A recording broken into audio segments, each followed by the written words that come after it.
السلام عليكم ورحمة الله وبركاته أصحاب دوائد سلامي مانتا وحال مرتين محمد خضر إمكي أنشح محمد خضر سلو وعنده هي إن ولكن زبير يا أصحابتي وأنا اللي سلام دمانتين ميل وجوكتان أن وكا قادني أنا قدام أصحابتا دن سلو وذكرنا وكا قادني تذكر محمد خضر ومانتا محمد خضر وحنا وكينا يوسف عزومة وحيتهاي لما هو شغال بالي وكان هذا وحارة إن برنامج ير إن مارتي إنه إذا لو ذاقو تاسو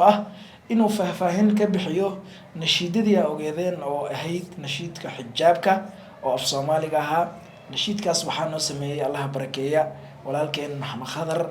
أيا نو سميه أصله مارتي إن وقت بدن يمد بدن جهد بدن قليل مركو حارة ما أنت إنه مارتي نو فاهيو oo maaragtay naga siiyo faahfaahin guud iyo faahfaahin gaar ahaaneed ba kulli inuu naga siiyo marka maxamed khadarow su'aasha koowaad aan ku weydiinaa waxay tahay waa maxay waxa kugu dhaliyay inaad samaysid nashiidada xijaabka zubayr aad baa u mahadsan tahay waa su'aal wanaagsan marka hore nashiidadaasi xijaabka oo jirkaaga dabool gulaal waxaan ugu talagalay ma ahayn inay nashiida noqoto waxay ahayd marka hore maanso maansadaas oo xoogaha soconaysay aadna u dheereen laakiin aan markii dambe qayb ka soo qaadanay maansadaas inaan sameeyo waxa igu dhaliyay waxaan arkay inta badan dumarkeeni gabdhaheeni oo maaragtay badankood xijaabka sii tuuranayaan aalad TikTok la yiraahdo soo baxday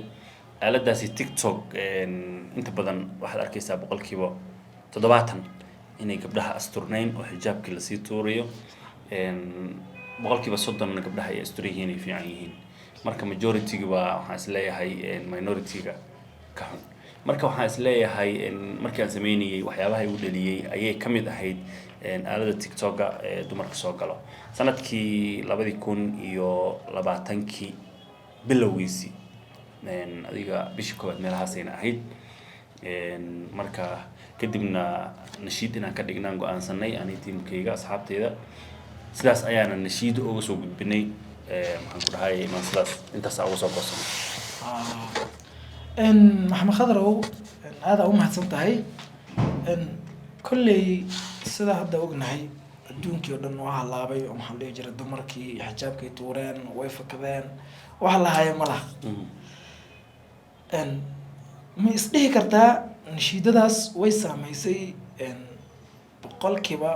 80 boqolkiiba 90 dumarka way saamaysay ma isdhihi kartaa wallahi horta qofki ilaahay waaniyaa waansama man yahdi Allah fala mudilla lahu wa man yudlil fala hadiya lahu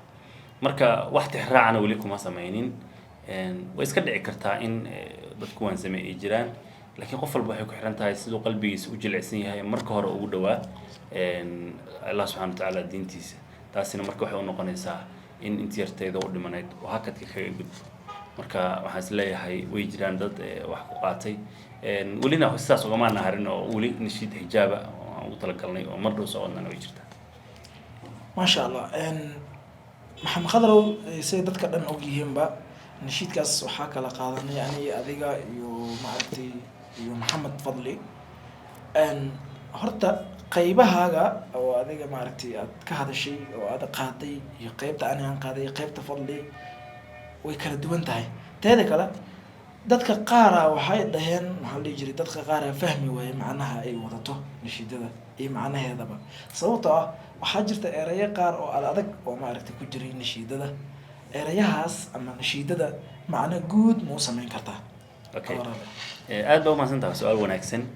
waxaan isleeyahay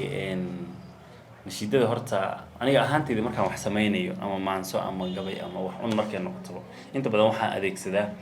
erayo u qalma dhalinyarta hadda joogto ay fahmi karaan inkastoo aniga dhalinyar aan ahay oo aanan ahayn nin oday oo abwaana haddana waxaan isticmaalaa erayada caadiga ah oo maaragtay bi'ada aan ku dhex jiro aan ku soo koray ay isticmaalaan si dadka ay wax ugu fahmaan inta badan waxaa laga yaabaa haddii dad waxaa jira Soomaali si juu aan dhahno inay fahmin sida adiga oo kale intaasna waa kaftan صح ما شاء الله laakiin dadka inta badan erayo ay fahmi karaan oo jilicsan baan isticmaalaa laakiin haddii aan si guud u dulmaro maansada nashiidadeeda intaan nashiidada xag iska dhigo maansada oo dhammaystiran maansada marka koowaad waxay ka hadlaysay arrintan maxaan ku dhahay xijaabka gabadha inay asturnaato gurigooda ay joogto xijaabkeeda ay qabto taas ayayna ku qurux badan tahay diinta Allah subhanahu wa ta'ala waana loogu sheegay marka waxay leedahay maansada haddii gabadha ay asturnaan weydo oo gurigooda ay ka soo baxdo banaanka ay timaado dhibaatooyin badan bay la kulmaysaa dumarkuna isaguna waa hilbo jilicsan oo banaan yaallo marka hilib banaan yaallo cidiidaysahay ma jirto sidaa darteed marka gabadha haddii banaanka imaado oo dhibaato ku dhacdo cidda ugu horeysay saameynayso waa waalidkeed iyo walaalaheed marka waxaan soo qaadanay waa hooyadeed aabaheed iyo walaalkeed oo aan is leeyahay gabadhaas haddii dhibaato ku dhacdo dadka ugu horeeya saameynta yeelanaya oo arrintaas ay wax ka gaaraysa marka waxaan leeyahay hooyada dhibaato la kulmaysaa way rafaadaysaa aabaha naftirkiisa meesha odayaasha ku wada sheekaystaanoo fadhi ku dirirkii meelahaas ma tegi karo waxaa waaye dooda way ka xiran tahay walaalka naftirkiisa waxaa waaye qeyrkii lama socon karo oo waxaa waaye ninka takooran buu noqonayaa dhibaatooyinkaas oo dhan bay ka hadlaysay gadaalna waxaan ku sheegay oon ku faahfaahinayay in raggu midka ugu xun kooda ugu xun ragga uu jecel yahay oo rabo gabadha gabar ugu fiican oo ugu wanaagsan hadda waa ninka ugu xun wuxuu rabaa gabadha midda ugu wanaagsan qaybta ugu dambeysana waxay leedahay way ammaanaysaa waxay leedahay waxaa tahay daruur xidig dahab luul diamond wax ugu wanaagsan oo qof lagu ammaano taasay maaragtay ku ammaanaysaa marka iyadoo kooban waa intaas haddii aan dul marno oo si guud maansada aan u dul marnana waxay leedahay ducada rabbigaaga badi dareen sababaha ku dadan abuurka dadka dhamaan yani dadkan Allah subhanahu wa ta'ala wuxuu abuuray ma khalaqtul jinna wal insa illa liya'budun marka dareen sababaha ku dadan abuurka dadka dhamaan cibaadada ayuu kamid yahay xijaabka yani gabadha hadii asturan tahay oo jirkeeda maartay asturto waxyaaba cibaadada ah bay kamid tahay maxaa yeelay qofku markuu asturiyo marka kale way kala duwan tahay marka ducada rabbigaaga badi dareen sababaha ku dadan abuurka dadka dhamaan طريقي النبي الرع صلى الله عليه وسلم طريقي النبي الرع هدايين دين توا شرفتك وجددا أديك وفرسو وفكان قبل مسلمان تا حجابا وحن كددا وحجاب كان كموضوع مركي لا أركب قبل حجابا أي كارت ماضو قفك إسلام مركي بوحد دريم يعني مسلم تا ما رتها أبور كدت كعدمان هدايين دين توا شرفتك وجددا أديك مركز يقول لي تركا دبول ولا حجابك إله درتي تنتي عرب توكدي indhaha baalasha ku dado yani afiirfiirin meelaha oo cirkaasamada sida qof la qaaday eegine bal hoostaada qunyar eeg indhaha baalasha ku dado talaabada daadahe deerkii gurigeena jooga gabadh markay asturan tahay oo ay socoto tartiib gurigooda markay ka soo baxdo magaalada socoto waxa arkaysaa inay qunyar socoto asturan tahay ragga wadada u banayso hadalkeedii codkeeda aan la maqlaynin Soomaaliyeed deerkii gurigeena jooga waxa tahay dahab walaal dunida ugu qaalisanay dulmari nafsadaada oo digtoonida wehel ka dhigo dugaaga ka dhowr nafto ilaalada ugu dada dugaaga waa ragga anaga ragga daanahay dugaag baanu nahay sida dugaag baan sakaan ilaalay dugaaga ka dhowr nafto ilaalada ugu dada marka tahay ruux dayacan marka tahay ruux dayacan ishoodiyo sharaf ka dilan dariiqada taagan oo ragguna u dardaar warshaan walaalka waa daciif ninkan walaalka oo dhalinyarada ah qeyrkiis iyo walaalihiisu ku tigsan way ku weersanayaan ودلان غير كي كدلان ودغان عدوغا ودبر ابيه كدلا ال داران حاجده odayadu dabraan duqayli halkay dagaan malaha daw iyo khiyaar waa abaha doodiya sheekada ku xiran madluun weeyaan bahdilan erigas madluun waxa loo isticmaalaa qofka daciifka oo macnaha waxba aan qabin karin tabar yar oo meelaha qaarna aan ka hadli karin oo si uu maartay u bahdilan madluun weeyaan bahdilan hooyadii ku dhashaa damqata daciiftoo daalanoo calool xumo lagu dabray la daris noqotaa walaal way ka naxaysaa hooyada markay ku aragtaba way hinqanaysaa hooyadii ku dhashaa damqata daciiftoo daalanoo calool xumo lagu dabray la daris noqotaa walaal waxaa taa iiga daran damiirku wuxuu taraa inuu kugu haga dariiq dulmigu ka digtoon yahay dadnimo ku lamaantay markaad xisaabtamayso damiir leedahay wixii xun iyo wixii sanaad kala garanaysid dariiq saxan baa raacaysaa dadnimo ku lamaantay ahaw gabar aan la dirin yani qof walba wuxuu dhahay iska qaadan danteeda si guud u garan damiirkana aan ka dhiman wixii sharafteeda dila digtooniya dhowrsanaan aqliga kaga dudahisho ayadoo tartiib oo degan yaa wax walba ka fiirsanaysaa maasha allah digtooniya dhowrsanaan aqliga kaga dudahisho ogow gabar yahay daliil hal arrin ogow raggaa kii ugu ildaran rumjid raggaa kii ugu ildaran dib jirkiya kii bahdilan darbiya jiifkiya jirriga waa mooryaan darbiya jiifkiya jirriga dantiimoogaha qarriban dabeecad midkaan lahayn midkaa dalanbaabiga midkaas habowga dhammaan inta qaabka daran balo fiirso waxay wada doonayaan dookooda u raadiyaan naftooda u doorbidaan qof isagoo kale ama rabo wuxuu rabaa gabar darajaysan oo daruuraha lagu matalo inuu meherka u dabro ma jiro inamada dib dhigan xishoodkiyo diiday qurux manaha dumarka xishoodka iyo quruxda diinta diiday ma jiro inamada dib dhigan xishoodkiyo diiday qurux nin doorbidayo rabee digtoonida wehelka dhigo gabar markastay xuntaa cid rabto malaha laakiin ninkaa xumaantiisa tu fiican buu ku raadsanayaa digtoonida wehelka dhigo ma jiro iramada dib dhigan xishoodkiyo diiday qurux nin doorbidayo rabee digtoonida wehelka dhigo ahaw xidigiyo daruur ahaw dayaxyo cadceed ahaw dahabiye xariir lahaw diin iyo akhlaaq lahaw darajiye xisho handoora lahaw walaal isma jid saddex adiga ahaanaysid saddexna waa inaad lahaatid saddexna waa inaad noqotid isma jid saddexdaad noqonaysa waxay tahay ahaw dayaxyo cadceed ahaw dahabiyo xariir ahaw xidigiyo daruur isma jid ahaw xidigiyo daruur ahaw dayaxyo cadceed ahaw dahab iyo xariir maxaad lahaanaysaa lahaw diin iyo akhlaaq lahaw darajiye xishood handowra lahaw walaal handoora yani waxaa waaye hami sare aada u mahadsan tahay maxamed qadrow muuqaalka waa nagu sii xeelaaranaya waa nagu sii dheeraanayaa si aan usoo gaabino maxaa ugu daardaarmi lahayd gabdhaheena oo qaybta ugu dambeyso daardaaran ahaan maxaa u gudbin lahayd teeda kale mid baan ku raacin halan ku darsan midaas oo ah gabdhahaan u sheegaya gabdhaha waxaan idin leeyahay siduu noo sheegay walaalkeen xijaabka uu ka sheegay waa run oo sababtoo ah haddii laba shay oo mithaal ahaanaan soo qaadanaa kow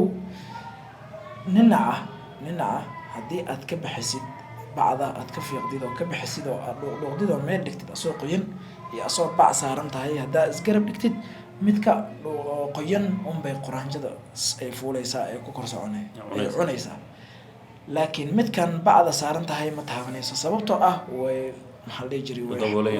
daboolan yahay oo uu dahaaran yahay marka waxaa loola jeedaa gabadha midda xijaabka xiran iyo midda xijaab la-aanta ah midda xijaab la-aanta unbay ragga usoo ordaan oo maaragtay ay ku dagaan oo maaragtay wax ku dhahaan ama ay la hadlaan gabadha xijaaban hadday meesha marta waa laga xishoon mana lagu soo dhacayo marka midda ugu dambeyso dardaaranka iyo waxaad nagala hadashaa aad noo sheegtaa dadka oo qaadanayo nashiidada oo maaragtay xuquuq iyo rafaad iyo badan iyo maaragtay waxyaabo badan aad jirto loo soo maray nashiidada hagaajiskeeda samayskeeda marka maxaa kula dardaarmi lahayd dadka qaadanaya nashiidada oo sameynayo ama saaranayo ama muuqaalka qofkii qaato oo saarto maxaa ku dhihi lahayd sideeda iyadoo ah iyo ninka muuqaalka intuu qaado nashiidada siday tahay iyo adiga wax walba oo ku saabsan intuu qaado asaga soo qaato maxaa kula dardaarmi lahayd ma inuu iska soo qaadaa oo ma u fasaxday oo fasax ma u leeyahay qofkaas mise waa inuu xuquuqda nashiidada qofka leh inuu sheega midkee adiga aada ogoshahay oo u ogoshahay dadka inay u isticmaalaan qaabkee u ogoshahay waa laba su-aal oo wanaagsan aan ku horumara midaan hadda dambe horta wax walba xuquuq bay leeyihiin cid walbana xuquuqdeeda iska leh abwaan u hadlayay xalay somaliland aan daawanayo wuxuu lahaa xaflad loo dhigay xildhibaan ka mid ah xildhibaanada golaha deegaanka somaliland buu u hambalyeynayay oo meel xaflada loogu hambalyeynayay uu ka hadlayay marka wuxuu yidhi qof walbo waa in xukuumadda ay kusoo dartaa xuquuqda qof walba hadday erey tahay iyo hadday lahan tahay hadday miro tahayba in uu asaga lahaado xuquuqdiisana qofka uu kula xisaabtami karo waa in la sameeya horta alxamdulilah waxaan u sameynay bulshada inay gaarto oo lagu wacyi maaragtay wacyigelin u noqoto ciddi qaadato iyadoo sideeda oo qaabka anaga u sameynaa qaadato way u fasaxan tahay meel walbay gashan kartaa laakiin waxaa la isku haysta waxaa weeye waxaa jira dad intay qaateen mirihii iyo laxankii oo sidiisii ah si kale soo qaadeen aanan xusin ciddii iska lahayd oo iyaga isu nisbeeyey oo iyaga isu celiyey taasina waa dulmi maray noqotaba waana kula xisaabtami doonaa insha allah qofka sidaas sameeyo laakiin sida caadiga waxaan ugu talagalnay in haddii qofku isticmaalayo inkay codkiisa uu ku isticmaalayo in uu xuso ciddii iskale miraha iyo laxanka oo copyright kugu celiyo markaasi uu fasaxan yahay laakiin qofkii aanan xusin waa lagula xisaabtami waa isleeyahay dhanka kale dardaaranka haddii aan usoo laabto maadaama aan xijaabka ka hadlaynay inta badanna aan xuquuqda dumarka u doodno oo haddii gabar dhibaato gaarta aan af labadii dhawaaqno dumarka waxaan u dardaarmayno waxay tahay mar walbo waa xijaabka mar walbo waa xijaabka oo markaad xiran tahay xijaabka waxaa tahay xuurul caynta dunida looga dhigay xariirtee ku xaragow noloshaada aan leenahay marka xijaabka waxaan maaragtay ku dardaarmaynaa mar kasto in aad xirataan oo allah subxaana watacaala baaba nebi maxamed ku yidhi yaa ayuha nabiyu qul liazwaajika wa banaatika ونساء المؤمنين يدنين عليهن من جلابيبهن نبي محمد بقى لولا دردارمي إن هوينك أساق أوقبه يحس معناها قبليهس ولاليهس بو وكل دردارمي يلا ما المسلمين هوين كلام مسلمين تا إن حجاب كهرتان مركا أدين كعجيجو حجاب كله هرتان وسيداس وحنا دين كي تجينا سيداس إيوه نبتكليو إن شاء الله